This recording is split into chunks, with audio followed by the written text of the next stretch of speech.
곤. 네. 곤. 아니 제가 해야지. 제가 곧 그러면 이제 말씀하시는 거야죠.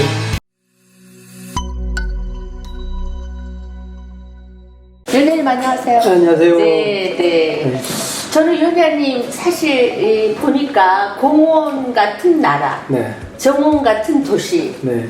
와 이거 굉장히 느낌이 있거든요. 네네. 너무 좋죠. 네. 나라가 이렇게 돼야 되겠죠. 그러니까요. 도시가 저렇게 돼야 되고. 네, 네. 네. 그렇게 됐으면 진짜 좋을 것 네. 같습니다. 그래서 이 제목을 누가 뽑으신 거예요? 원래 있었던 건가요? 아닙니다. 제가 만들었습니다. 아 진짜요? 네. 오. 저희가 그 작년 3월 27일에 출범을 했고요. 네네. 제가 이 1월에 작년 1월에 만들어낸 슬로건입니다. 좀 남다른 것 같아요. 그렇죠? 네네. 네. 그 저는 이런 슬로건을 정말 뽑을 수 있는 건 그동안에 많이 축적된 능력이라고 생각이 들거든요. 아유, 과찬이십니다. 네. 그래서 권영걸 위원장님의 권영걸로 한번 삼행시를 짓고 싶은 생각이 순간에 들었습니다. 이거 하지 마세요. 저는 사실 이번 제목에 세상만사가 도시. 네. 네. 세상만사가 사실 다 대한민국 도시화 되면 좋지요. 세상 모든 문제가 도시의 문제로 회귀합니다. 네. 네. 건축의 문제가 회귀한다. 그렇죠. 네. 네. 국민 행복. 네. 국민이 좀 행복하면 너무 좋을 것 같습니다. 네. 국격. 오늘 좀 국격을 더 높이자 이런 말도 네. 많이 하지 않습니까? 네. 인격도 공간이 결정한다. 그렇습니다. 이거는 제가 한번 이렇게 설명 한번 듣고 싶었습니다. B.F. 스키너라는 행동과학 네. 심리학자가 있는데 네네네. B.F. 스키너가 이런 말을 했어요. 인간이 자유를 가지고 있다고 그것은 망상이다. 인간에게 있어서 자유는 없다. 인간은 철저하게 주어진 환경의 노예일 뿐이다. 이랬어요.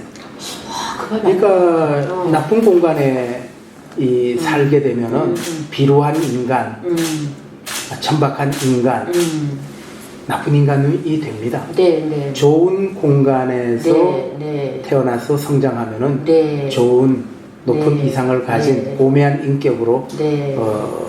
되죠. 네. 대통령께서 이것을 잘 아시는 분입니다. 네. 대통령께서요, 당선자 시절에 그 대통령실을 용산으로 이전하는 것을 대국민 브리핑을 하신 적이 있어요. 그때 대통령께서 하신 말씀이 있어요. 공간은 의식을 지배한다. 그 건축, 도시를 연구하는 저희들에게는 그냥 상식이기도 하고 기본 명제입니다. 그런데 난 정치가가 그런 말씀을 하시는 걸 본 적이 없어요. 네. 그래서 깜짝 놀랐습니다. 네. 공간은 의식을 지배합니다. 네. 그래서 좋은 공간에 살면 네. 인간은 행복하고 네. 보상해집니다. 나쁜 공간에서는 비루해지고 천박하고 네. 나쁜 인격으로 네. 가게 되어 있습니다. 국가건축정책위원회가 이 언제 출범했죠? 이게 2008년이니까 지금 15년 됐네. 16년째네요. 그러니까요. 네, 이명박 대통령께서 취임하시자마자 만든 거예요. 저는 이게 대통령 소속 국가건축정책위원회가 있다라는 건 권영걸 위원장님 오신 다음에 알았습니다. 어떤 곳인가요? 국가건축정책위원회는 국가의 여러 가지 문제, 사회의 여러 가지 문제를 도시 건축에 의해서 문제를 해결하려는 어떤 정책 싱크탱크 네. 같은 것입니다. 국가건축정책위원회가 내세우는 최상의 목표는 무엇인가요? 사회적인 여러 가지 문제가 다 도시와 건축에서 온 겁니다. 그런데 그러면 도시와 건축은 이거 참 몹쓸 어떤 덩어리인데 해법도 결국은 건축 공간에서 해법이 있습니다. 그래서 이것을 이제는 이 통합, 소통, 치유, 위로 이런 것으로 도시건축의 패러다임을 바꿔야 되겠다. 네. 갑자기 이렇게. 그 이야기를 들으니까 산림청이 생각나는데요. 산림청도 관계가 있습니다. 그게 이제 공원 같은 나라, 정원 같은 네. 도시를 만드는데 크게 기여할 수 있는 네, 네. 것이죠. 네, 네. 그래서 저희는 이 그린으로 이제는 바꿔나가야 돼요. 그것이 이 갈등 구조를 해소할 수 있고 이것을 통합, 위로, 치유 이런 것으로 갈 수 있겠다 해서 제가 생각한 공원 같은 나라, 정원 같은 도시도 그러한 배경에서 만들어낸 슬로건이에요. 도시 건축 정책으로 네. 풀 수 있을까요? 제가 생각하기로는 이 국가적 문제는 네. 아주 다차원으로 서로 얽혀 있는 문제이니까 도시 건축만으로 다 풀어지는 것은 아니지만 도시 건축이 굉장히 관계가 있다. 굉장히 이제 해법이 될 수 있다. 저는 이렇게 생각합니다.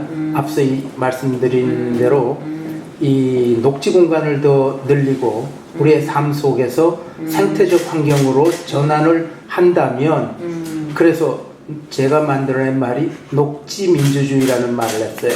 그린 디모크라시. 이 녹지 민주주의를 실현하고 시민사회에서 녹지 향유권을 더욱더 누릴 수 있다면 우리가 직면하고 있는 뭐 인구 소멸의 문제, 지방 소멸의 문제, 저출산의 문제, 사회 경제적 갈등의 문제, 격차의 문제, 그 다음에 기후변화 대응에 대한 문제 이런 것들을 많이 완화할 수 있다고 저는 믿습니다. 이번 기회에 대통령님에게 한 말씀 하시죠. 우리 건축정책위원회 이렇습니다고. 이 대통령님은 이미 아시는 분입니다. 이 가치를 이미 아시는 분이고 해법이 어디에 있는지도 이미 아시는 분입니다. 그래서 대통령님께서는 이 도시건축에 저희가 발굴하고 추진하는 정책을 적극 밀어주실 것으로 기대하고 있습니다. 예. 이거를 정책으로만 보고서로 책꽂이에 꽂히는 것만으로는 절대 하지 않겠습니다. 저는 반드시 저희들이 발굴한 정책이 지방 모든 이 도시로 그러니까 저 모세혈관으로 다 가서 전국화되고 현장화되어서 현실적인 변화로 나타나는 것까지를 저희가 노력을 하도록 하겠습니다. 저희 독자들에게 위원장님의 말씀을 아주 깊이 새길 수 있도록 하겠습니다.